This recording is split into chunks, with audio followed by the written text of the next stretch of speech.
Bem-vindos a mais uma aula do pequeno curso sobre a Segunda Guerra Mundial. Hoje nós daremos continuidade à Guerra no Pacífico. Nas últimas aulas eu abordei primeiramente a entrada do Japão na guerra e dos Estados Unidos no dia 7 de dezembro de 1941, com o famoso ataque a Pearl Harbor. Posteriormente, vimos também como ocorreu a expansão japonesa no Pacífico.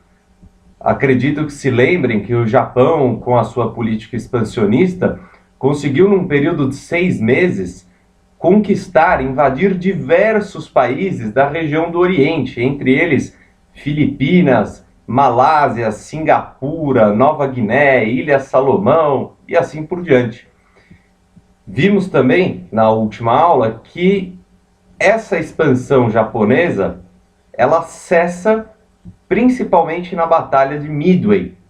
Nós falamos também, abordamos a Batalha de Midway e Coral, momento importantíssimo para a compreensão da guerra no Pacífico ao longo da Segunda Guerra Mundial.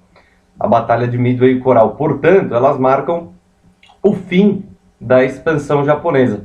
E hoje, no vídeo de hoje, nós vamos abordar a Batalha de Guadalcanal e a Batalha de Tarawa, T-A-R-A-W-A, Tarawa.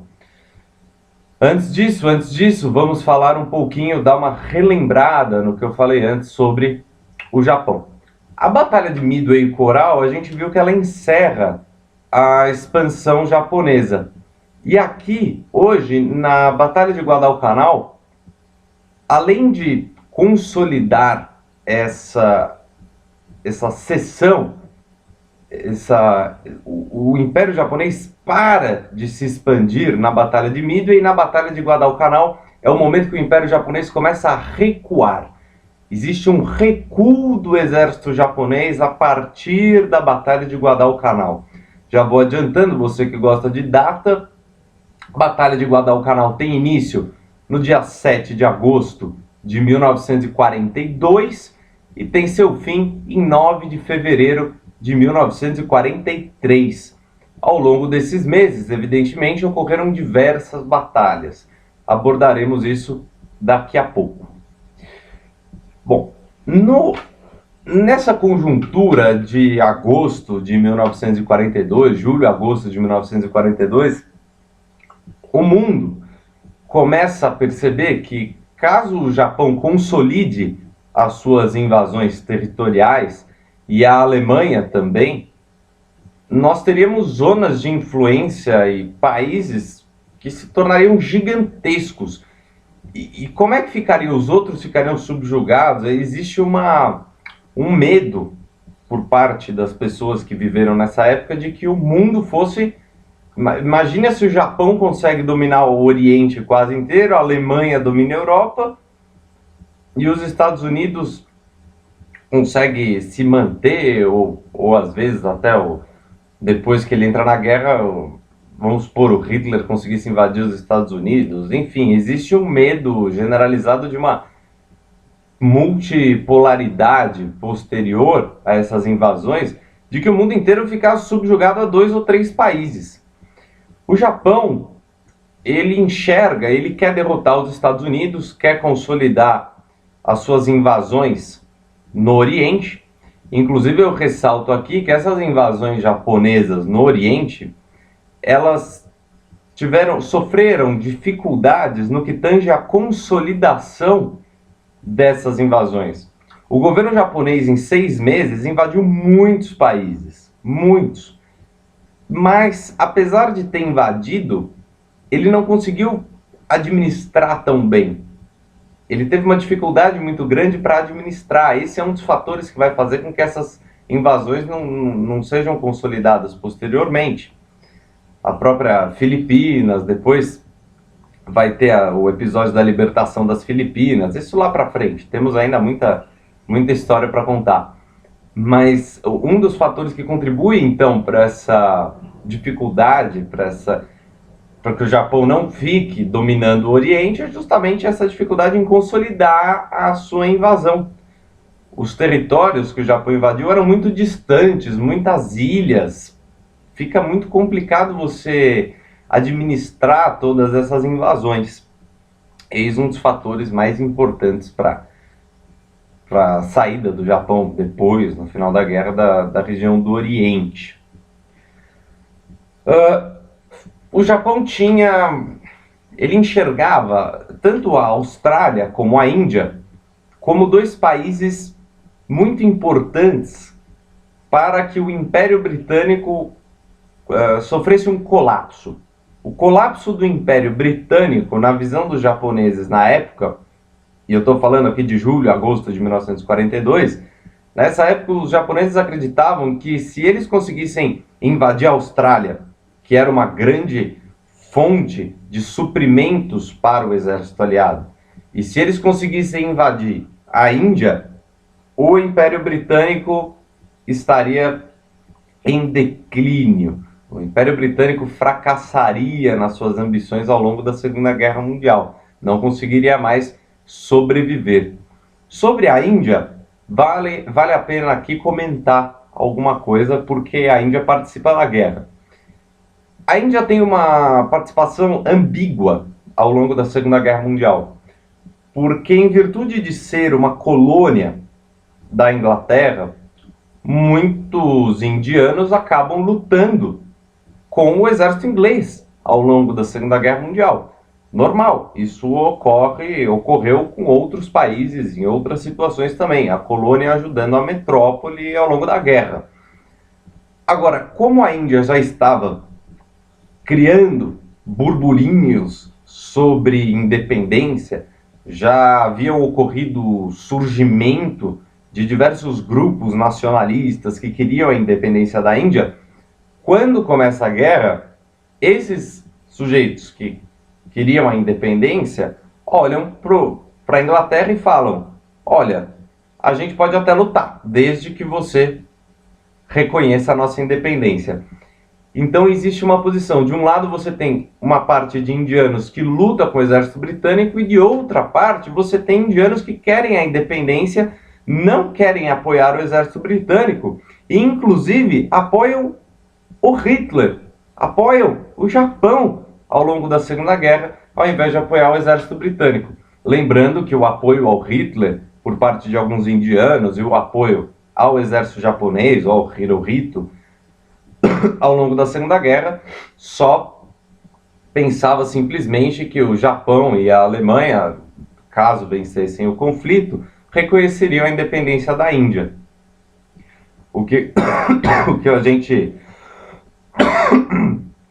alguns indianos não saberiam é que o Hitler não considerava os indianos como o mesmo nível de raça que ele. Então, provavelmente, eu arrisco dizer que não rolaria, não daria muito certo esse reconhecimento da independência da Índia por parte do nazismo, nem de um apoio. O Hitler não iria ajudar tanto.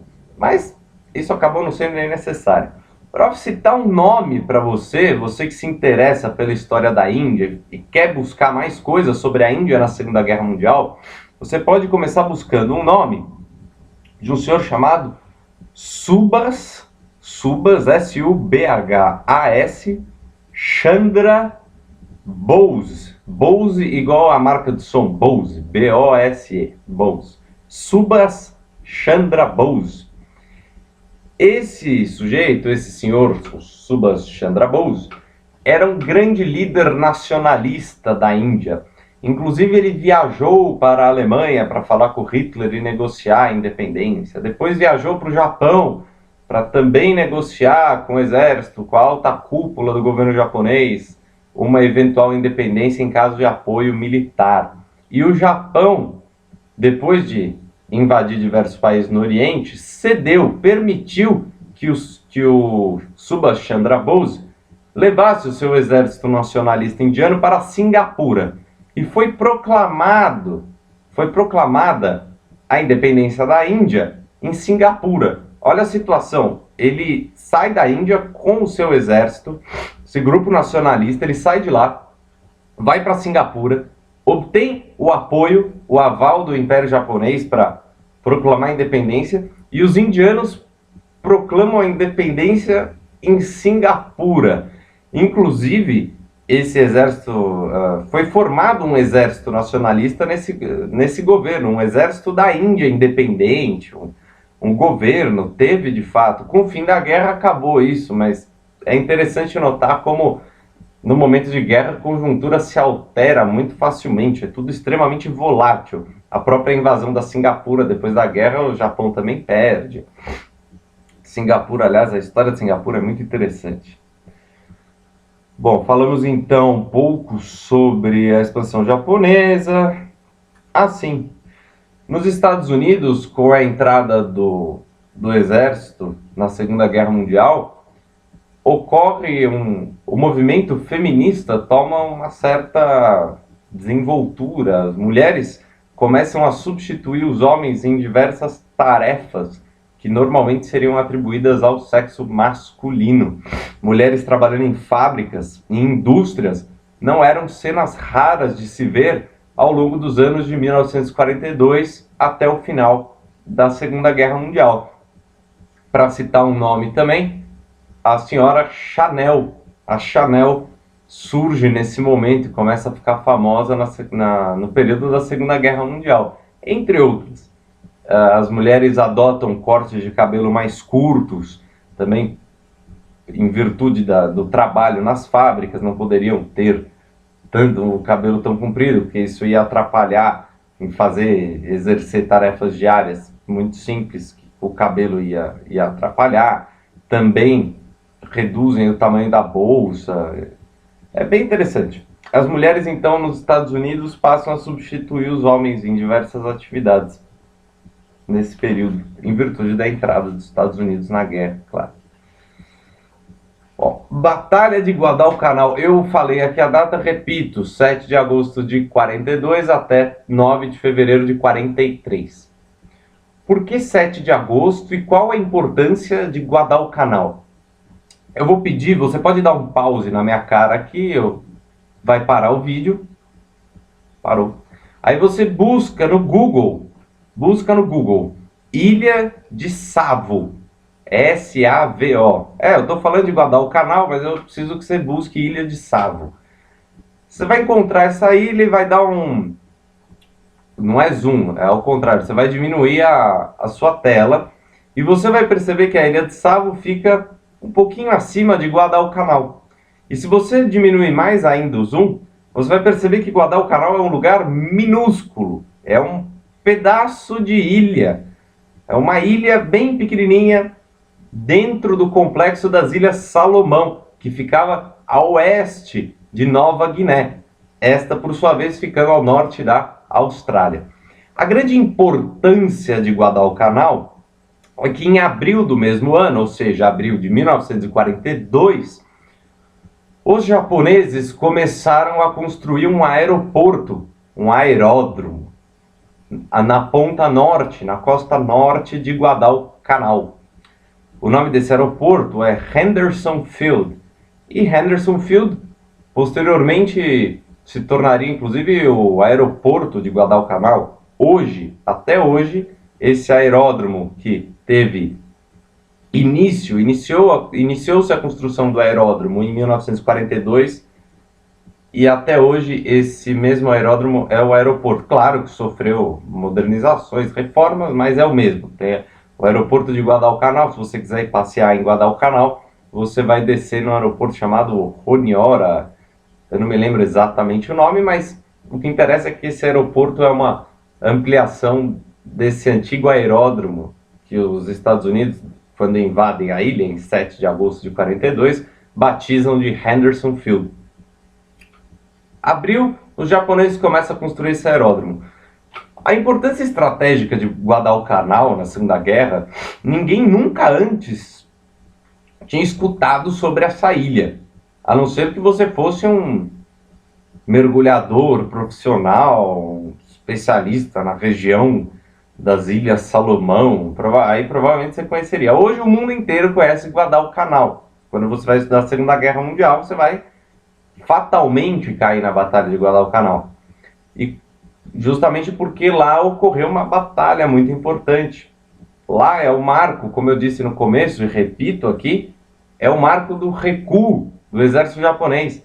E é a primeira ofensiva do exército aliado na Guerra do Pacífico. É um marco, a Batalha de Guadalcanal é um marco na Guerra do Pacífico, principalmente para os aliados, que consolidam sua vitória sobre os japoneses em 9 de fevereiro de 1943, ratificando, fazendo com que o exército japonês recuasse as suas expansões, daí a importância de Guadalcanal.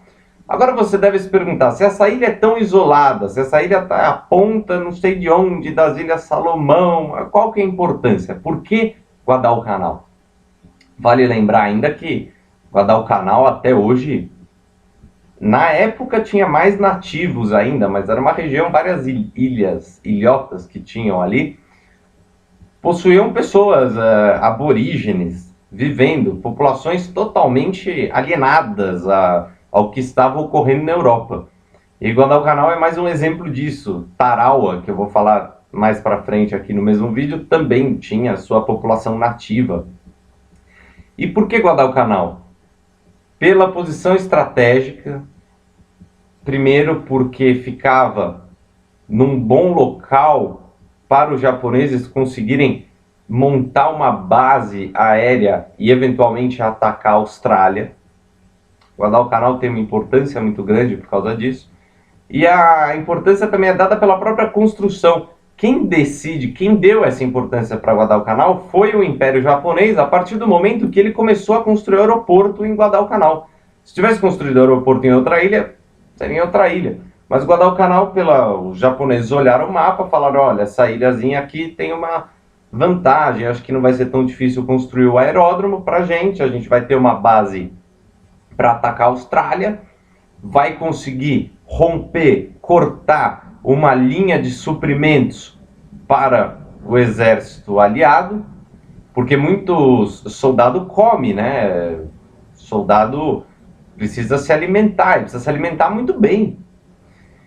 E grande parte dos suprimentos que iam para os soldados aliados na Guerra do Pacífico saía da Austrália. A Austrália mandava muita carne enlatada para o exército aliado. E com o aeródromo em Guadalcanal, o Império Japonês enxergou uma possibilidade de cortar essa linha de suprimentos para o exército aliado. Algo que, sem dúvida nenhuma, contribuiria muito para um fracasso dos Estados Unidos.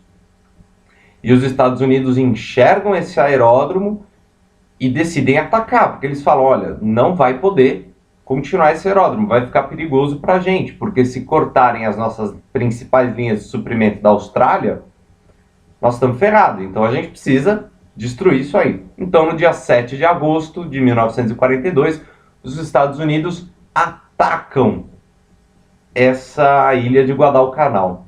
No primeiro momento, logo na invasão, no dia 7 mesmo, os Estados Unidos conseguem entrar na ilha sem grandes dificuldades, inclusive os japoneses que estavam lá, muitos fugiram, porque não esperavam um ataque tão maciço, tão forte dos Estados Unidos.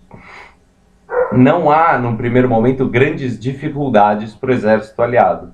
Porém, logo em seguida, no dia seguinte, um senhor chamado Gunichi Mikawa, M-I-K-A-W-A, Gunichi Mikawa, um general do exército japonês, ele fica muito preocupado com essa invasão americana.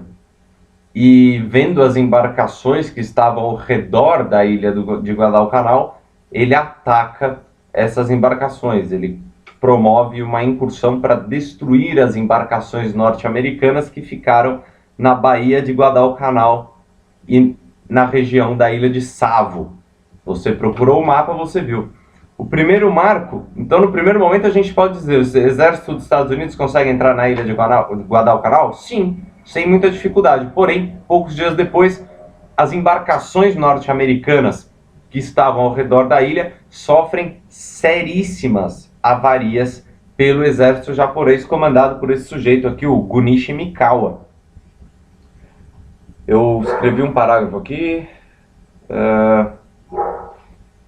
Perdas. Esse início do período conhecido como Batalha de Guadalcanal, tem como uma pequena batalha dentro dele a Batalha de Savo e Bahia. Batalha de Savo, por causa da ilha de Savo, e Batalha da Bahia, Bahia de Guadalcanal, onde estavam as embarcações. Os norte-americanos perderam 4 cruzadores, uma embarcação razoavelmente grande, perderam 4 cruzadores nesse primeiro momento, com o ataque do Gunishimikawa, e também sofreram mais de 1.000 mortes, comparada com aqui, eu anotei o número, é 1.023 mortes do exército norte-americano contra 12 mortes do exército japonês. Ou seja, no primeiro momento você não pode falar que o exército norte-americano foi muito bem sucedido em entrar em Guadalcanal. A Batalha de Guadalcanal leva vários meses e abordaremos diversos períodos aqui. Então, nesse primeiro momento, no dia 7 de agosto, o exército americano consegue entrar? Consegue desembarcar diversos fuzileiros navais. Esses fuzileiros eram os marinheiros que ficavam dentro das embarcações e desciam. Esses caras não ficavam dentro do navio ao longo dos conflitos, eram tropas justamente para realizar o desembarque. Os fuzileiros navais, eles iam com as embarcações, mas assim que as embarcações chegavam, eles desciam no local, diferentemente de outros da Marinha norte-americana, que ficariam dentro do navio e seguiriam para outra incursão. Diversos fuzileiros navais conseguem desembarcar na ilha de Guadalcanal, em torno de 10.000. Agora, quando você colocar Guadalcanal, sugiro que procure algumas fotos também, você vai perceber que é um local não muito habitado. E você também vai perceber que tem muita floresta em Guadalcanal. A floresta, a região central da ilha, é extremamente densa, é uma mata muito fechada, algo que não facilita nem um pouco para a comunicação entre os grupos que lá estavam invadindo. Evidente que o fato da floresta ser fechada e essa comunicação prejudicada pesava tanto para os japoneses como para os americanos, mas como os japoneses já estavam lá há alguns meses, tinha um pouco mais de ideia. A incursão norte-americana, num primeiro momento, na ilha de Guadalcanal, ela é bem confusa. Propriamente esse desembarque que os Estados Unidos faz no dia 7 de agosto, era para descer num lugar, desce no outro, mas conseguem entrar e desembarcar em torno de 10.000 fuzileiros navais, um número bem grande se comparado ao dos japoneses, que eram 2.000 japoneses. Ou seja, fica 10.000 contra 2.000 no primeiro momento da Batalha de Guadalcanal. Então, Batalha de Savo e Bahia de Guadalcanal, em agosto ainda de 42. Você tem essa batalha da Ilha de Savo e da Baía de Guadalcanal diz respeito às embarcações, é uma batalha principalmente naval. Essa batalha teve essas perdas do exército norte-americano e foi marcada por essa incursão bem-sucedida do Gunishimikawa nos dias subsequentes à invasão dos Estados Unidos sobre a ilha. Primeiro momento da Batalha de Guadalcanal que você deve saber. Como eu havia dito, os fuzileiros navais permanecem na ilha, diversos deles, e a Batalha de Guadalcanal passa do mar para a terra. E nesse momento, em agosto e principalmente em setembro de 1942, o Japão começa a se utilizar do que os americanos apelidaram de Expresso de Tóquio, o Grande Expresso de Tóquio. Esse Expresso de Tóquio era uma espécie de rota marítima que desembarcava na ilha de Guadalcanal e era realizada, saía de diversas ilhas da região invadida pelos japoneses no período anterior, naquele período de expansão, e o Japão desembarcava, enviava diversos soldados e suprimentos por esse Expresso de Tóquio. Por que chama Expresso de Tóquio? Os americanos apelidaram de Expresso de Tóquio porque as embarcações que os japoneses utilizaram eram mais rápidas e menores. Ao invés de utilizar grandes embarcações e fazer enormes desembarques na ilha, os japoneses optaram por embarcações menores nesse desembarque no Expresso de Tóquio. E esses desembarques, por sua vez, eram realizados normalmente de madrugada, algo que atrapalhou bastante o exército norte-americano. Então, o exército norte-americano desce na ilha com 10 mil soldados e, posteriormente, olha, o Expresso de Tóquio vai de setembro até janeiro de 1943, não foi apenas de setembro a outubro, não cometa esse equívoco. O Expresso de Tóquio faz parte da Batalha de Guadalcanal como um todo. Esse desembarque, tanto de soldados como de suprimentos japoneses, ocorre ao longo de todos esses meses. E, inclusive, quando os americanos chegam na ilha, esses fuzileiros navais eles encontram esse famoso aeroporto que eu falei. Esse aeroporto ainda não estava pronto no dia 7 de agosto de 42. E o exército norte-americano dá continuidade à construção desse aeroporto, e no dia 20 de agosto fica pronto. Eles foram extremamente rápidos, porque também precisariam do apoio aéreo para consolidar a invasão e não deixar os japoneses lá. Conseguem terminar, aí que o aeroporto ganha o nome de Henderson Field. Você procura no Google Henderson Field, você vai achar fotos da construção do aeródromo, você vai descobrir também que ele é utilizado até hoje, que é o grande aeroporto de Guadalcanal. E é engraçado porque o aeroporto ele é construído metade por japoneses e metade por americanos no primeiro momento, né? Parece, falando assim, sem entender o contexto, parece que os Estados Unidos e os japoneses trabalharam juntos para construir o aeroporto, mas não é isso, é claro que não é isso, é porque a construção é dada, começa com os japoneses e depois os Estados Unidos vai e termina para uso próprio, por um interesse próprio. Não é porque queria ajudar os japoneses, evidentemente. E o Japão, nessa fase, em setembro de 1942, ocorrem alguns combates corpo a corpo na ilha de Guadalcanal. Ou seja, é como se você tivesse uma volta no tempo. Nós estamos aqui falando de aviões, de grandes tanques de guerra, de grandes armamentos, de tecnologia bélica, de metralhadoras e máquinas incríveis para destruir. Mais para frente falaremos de bomba nuclear.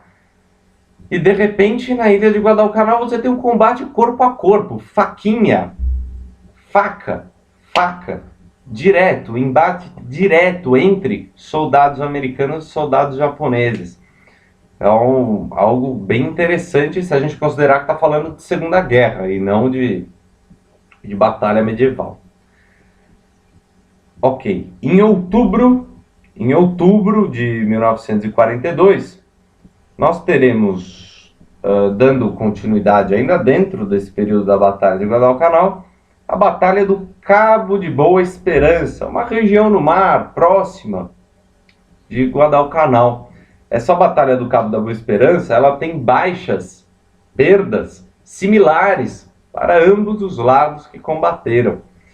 É interessante notar aqui que a Batalha de Guadalcanal, desde agosto até dezembro de 42, ela não toma uma forma, ela não indica quem será o vencedor. Ela não tem uma superioridade maciça por um lado. Não, diversas batalhas ocorreram e muitas delas tiveram perdas para ambos os lados. Nós vimos no começo, eu acabei de falar, a Batalha da Ilha de Savo e Baía de Guadalcanal. O que acontece? Os japoneses conseguem destruir várias embarcações e saem correndo. Mas conseguem destruir, avariar. Sofrem perdas, o exército americano perde aqueles cruzadores, outras embarcações leves. No segundo momento, Batalha do Cabo de Boa Esperança, você tem perdas similares para ambos os lados da guerra. A Batalha do Cabo da Boa Esperança se dá em 11 e 12 de outubro de 42. Posteriormente, Batalha das Ilhas de Santa Cruz. E aqui é interessante porque um grande porta-aviões do exército norte-americano, chamado Hornet, é o mesmo nome da moto da Honda, é o Hornet. esse porta-aviões Hornet, ele foi afundado nessa batalha das Ilhas de Santa Cruz. E um grande porta-aviões japonês também, chamado Shokaku, foi avariado seriamente, sofreu graves danos que impediram com que ele continuasse na batalha. Posteriormente, temos a Batalha de... os nomes ficam muito esquisitos quando a gente vai para o Oriente. Para mim, é claro, para a gente, você está me vendo, provavelmente você fala português. E, eu não sei, vai indo para o Oriente, os nomes vão ficando mais diferentes. É a Batalha de Tessafaronga. Batalha de Tessafaronga, em 30 de novembro de 42, que dá mais uma vitória naval para o Japão. Olha que interessante. Então, em agosto até novembro de 42, o Japão, por mais que tivesse perdido o uso do aeródromo na ilha de Guadalcanal, tivesse sofrido algumas perdas no embate terrestre, na parte marítima estava razoavelmente bem. Tem a Batalha da Ilha de Savo e da Baía de Guadalcanal, que o Japão consegue vencer. Depois, nessa da Boa Esperança, perdas similares para ambos os lados. E nessa batalha de Tessafaronga, a vitória naval japonesa, quase 30 de novembro, quase em dezembro de 42. Aqui o grande detalhe, por que eu falei que até dezembro? Até dezembro, isso é válido, essa falta de noção. Porque olha que interessante, quando, lá em agosto, naquela batalha da Ilha de Savo e Baía de Guadalcanal, o almirante Fletcher, que era quem comandava as embarcações ao redor da Ilha de Guadalcanal, ele retirou todas as embarcações próximas da ilha. Então, o que aconteceu? Os fuzileiros navais ficaram sozinhos, isolados, dentro da ilha, e a Marinha Norte-Americana foi se afastando da ilha. Por isso que os embates aqui, tanto a Ilha de Santa Cruz, Cabo de Boa Esperança e o Tessafaronga, não são embates, são navais, porque aqui você tem, nesse momento, os fuzileiros navais, ao longo desses meses, eles ficam sem o apoio marítimo. Inclusive, isso gera uma dificuldade, é claro, no que tange a suprimentos. Esses meses foram extremamente sofridos para os fuzileiros navais norte-americanos, que entraram achando que teriam apoio, uma rota de suprimentos bem estabelecida, em virtude das embarcações que chegaram em agosto, mas o almirante Fletcher, depois que os fuzileiros embarcaram, ele saiu e ficou em volta, sem ajudar tantos fuzileiros que passaram por um período muito difícil nesses meses. Agora, em dezembro, o que acontece? O grande lance, por que dezembro? Porque em dezembro esses fuzileiros navais, já desgastados da guerra, saem de cena. E o exército norte-americano consegue enviar o seu exército, frotas em novos batalhões, novas divisões para combater em Guadalcanal, em dezembro.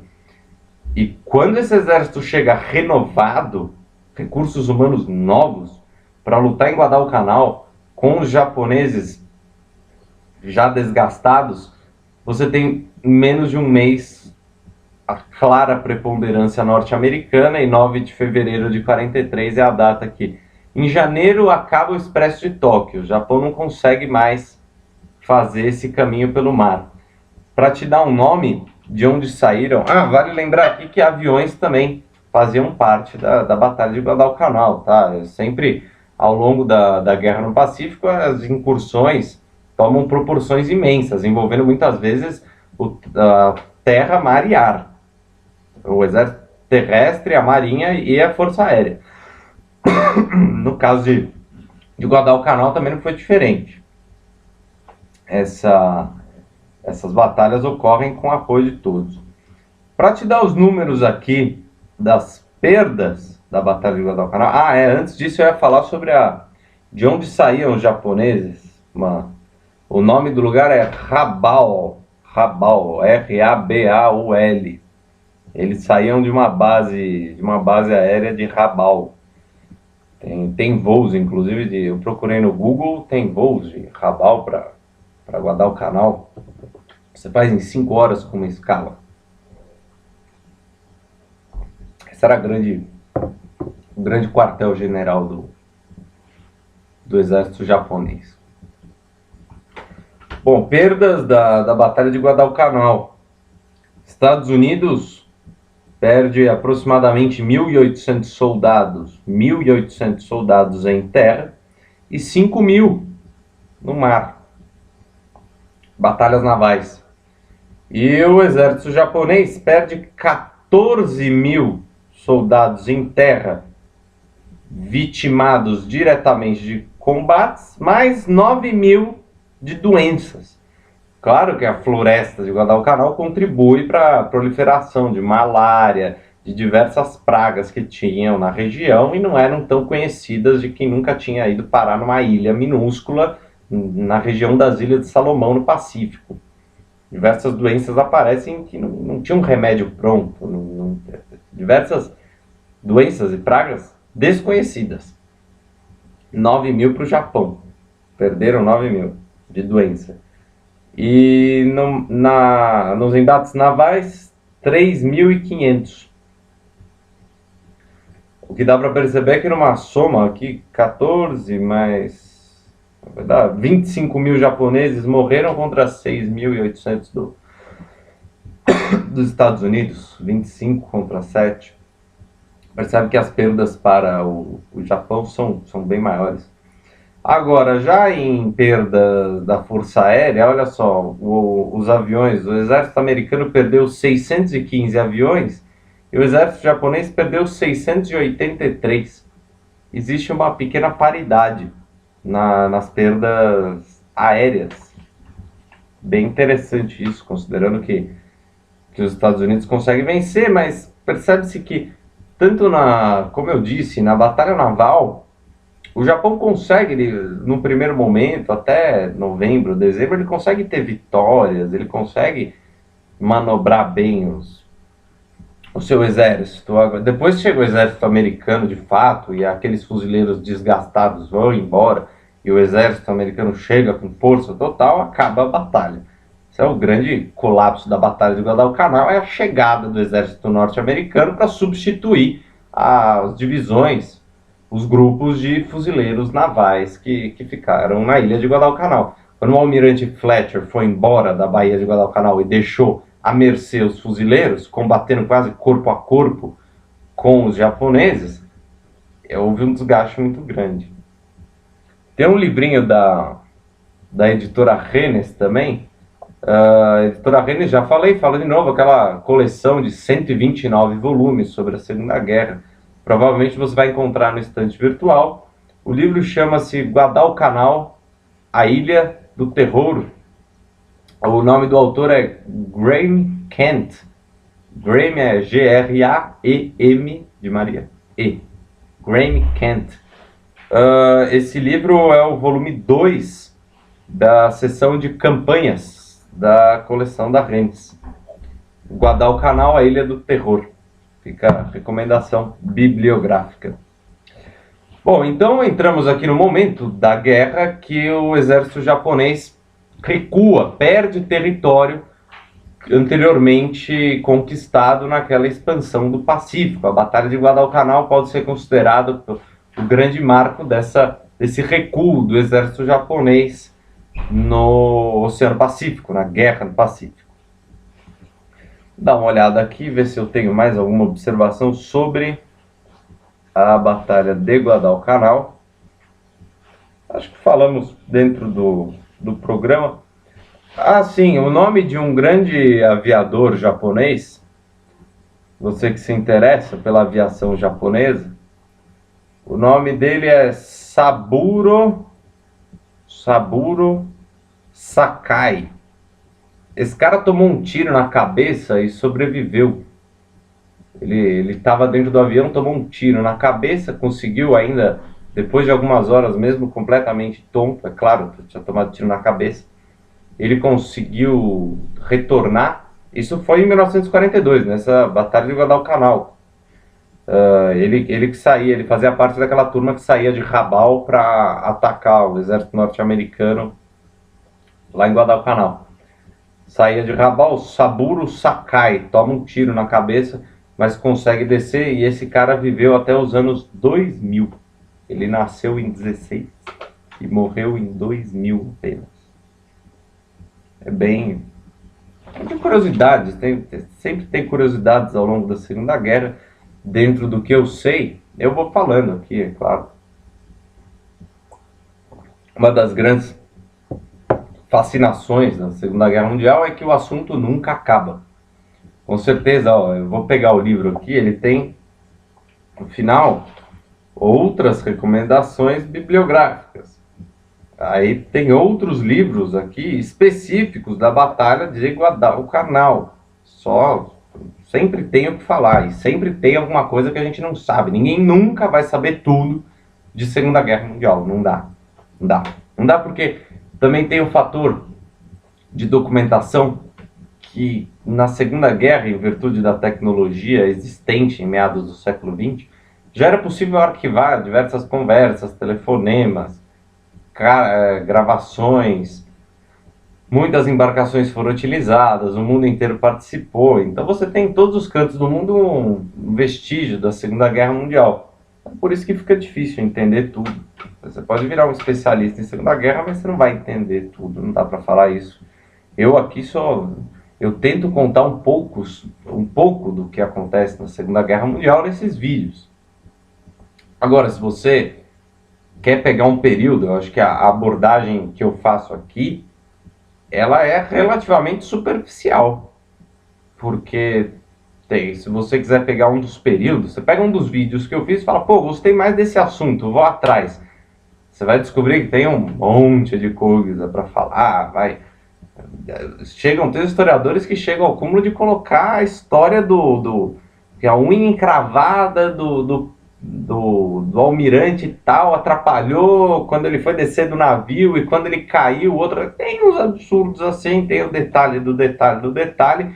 E se você se interessa por determinado momento, por que não estudar os detalhes? Que maravilha, que maravilha. Espero estar incentivando você que me assiste a buscar mais sobre essa fascinante guerra, sobre esse conflito do século XX. Bom, falamos então da Batalha de Guadalcanal. Vamos continuar falando agora um pouco sobre a Batalha de Tarawa. Tarawa. T-A-R-A-W-A. Batalha de Tarawa. Para você que gosta de data, eu já adianto a data da Batalha de Tarawa. 20 a 23 de novembro de 1943. Estamos chegando em 44, olha só. Que maravilha. Então, maravilha não, porque vai terminar, quando eu terminar o curso, eu não sei o que eu vou fazer. Então, eu estou adorando fazer esses vídeos aqui, dar essas aulas, ajudar. Estou à disposição. De 20 a 23 de novembro de 43, a Batalha de Tarawa, que você vai conhecer essa batalha por dois motivos. Você vai primeiro colocar Tarawa no Google e dar uma olhada no tamanho de Tarawa. Se a ilha de Guadalcanal era um pontinho de areia das Ilhas Salomão, mas o suficiente já para construir um aeródromo e dar uma importância na guerra, dá uma olhada no Google, põe no Google Maps o tamanho de Tarawa. É um atol de Tarawa. É uma ilhazinha muito pequena. Nossa, como é pequena. Aí você vai perguntar, pô, mas a gente está aqui, você falou que aborda de maneira relativamente superficial ideias gerais da Segunda Guerra. Sim, aborda ideias gerais da Segunda Guerra. Mas, e por que eu vou falar de uma batalha que durou só 3 dias e numa ilha minúscula do Pacífico? Tarawa tinha também uma importância estratégica, porque se você colocar Tarawa e for diminuindo a tela, deixando menor, cada vez Tarawa mais longe, você vai perceber que ela fica mais ou menos no meio de várias ilhas. Você vai ver nomes como Guam, você vai ver Wake, você vai ver o Havaí um pouco mais para cima, você vai ver diversas ilhas, e Tarawa seria uma base interessante. Era como se Tarawa fosse a cabeça de um polvo, e os tentáculos que Tarawa poderia fornecer para o exército que consolidasse a sua invasão nessa pequena ilha, nesse pequeno atol, seriam inúmeros. Porque de Tarawa você poderia lançar aviões para diversas ilhas ao redor do Pacífico com relativa facilidade.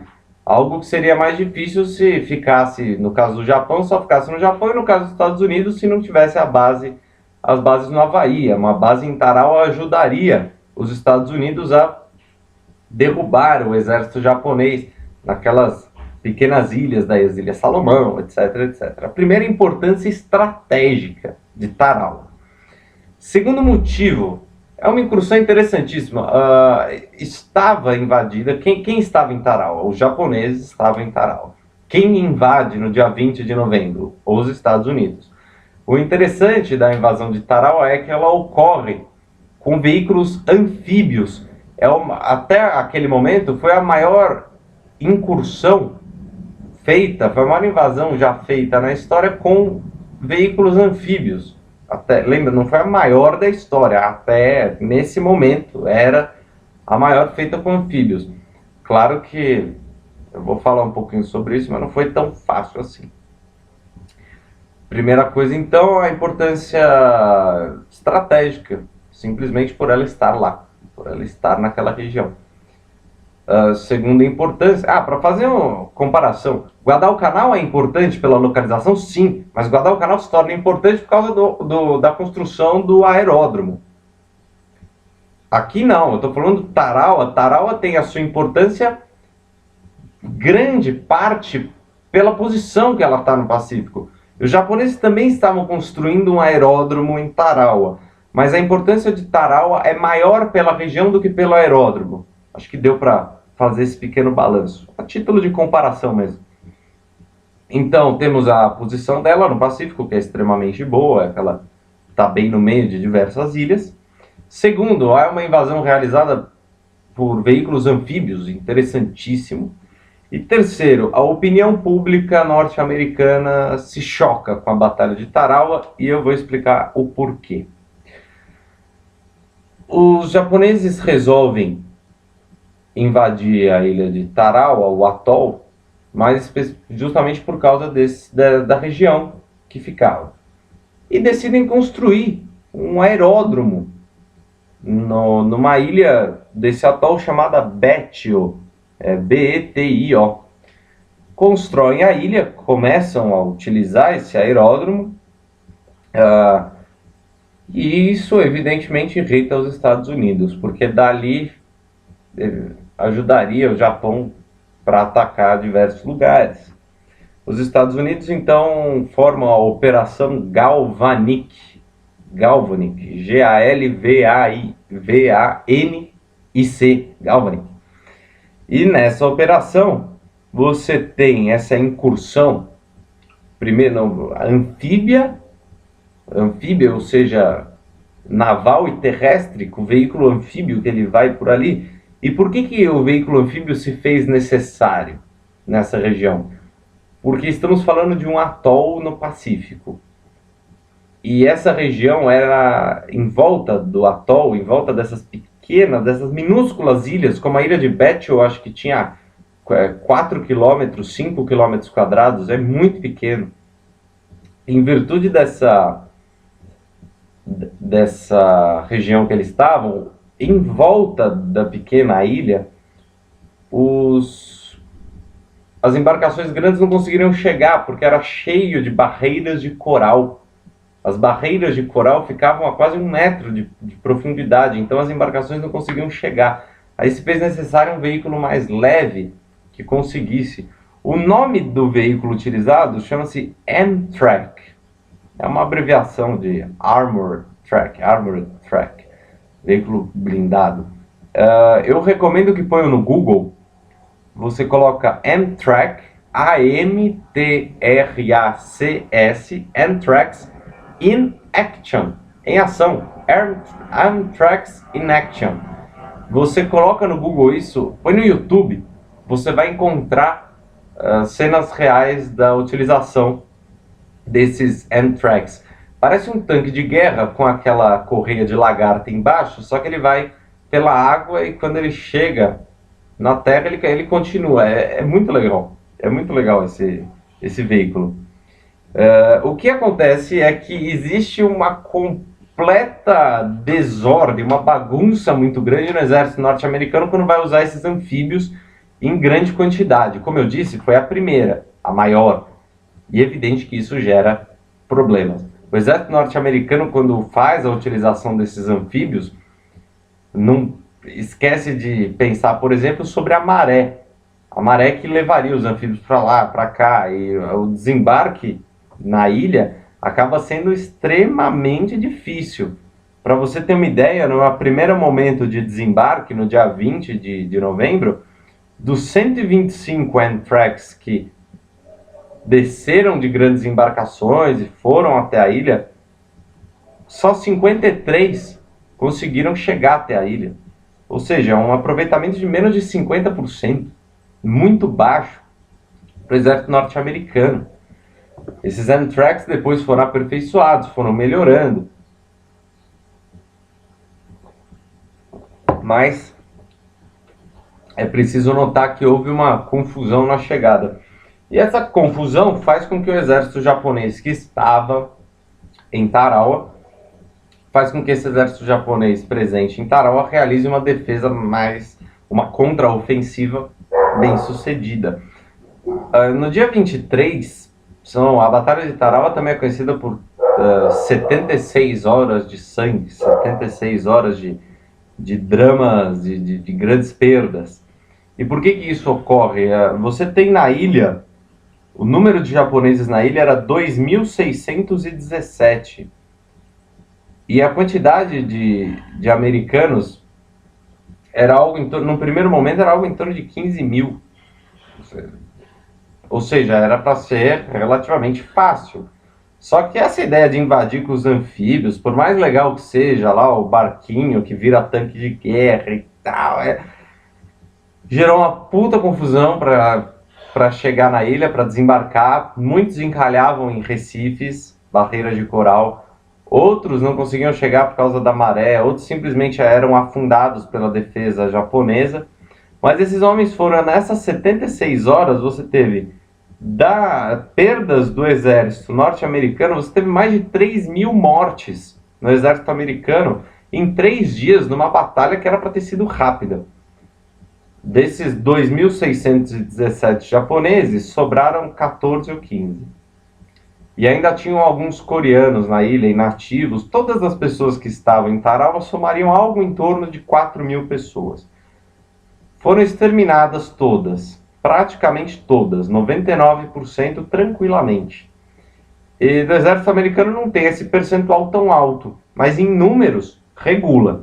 Em números regula. O exército americano perdeu mais de 3 mil soldados nessa invasão de Tarawa. E não era para ter perdido. A opinião pública americana se choca quando acontece isso. Ela pensa, pô, o exército norte-americano tá para invadir uma ilhazinha com 4 mil japoneses, 3 mil japoneses e uns coreanos lá, perde 3 mil soldados, nossa, alerta para essa marinha que tá. Será que essa operação foi bem feita? Qual foi o veículo utilizado? Os anfíbios. Precisa ficar esperto. Então, 3 motivos importantes para você conhecer a Batalha de Tarawa, justamente esse. O primeiro, a ilha de Tarawa se dá, a importância dela é dada pela localização dela no Oceano Pacífico. Segundo, porque foi uma grande incursão envolvendo os veículos anfíbios da Segunda Guerra norte-americanos. E terceiro, a opinião pública dos Estados Unidos nesse momento, em 23 de novembro de 1943, se questiona sobre a eficácia do seu exército. Espero que você tenha entendido o conteúdo da aula de hoje. Qualquer dúvida, sugestão, comentário, crítica, elogio que queira fazer, por favor, não hesite em escrever aqui embaixo. Muito obrigado pela atenção e até o próximo vídeo.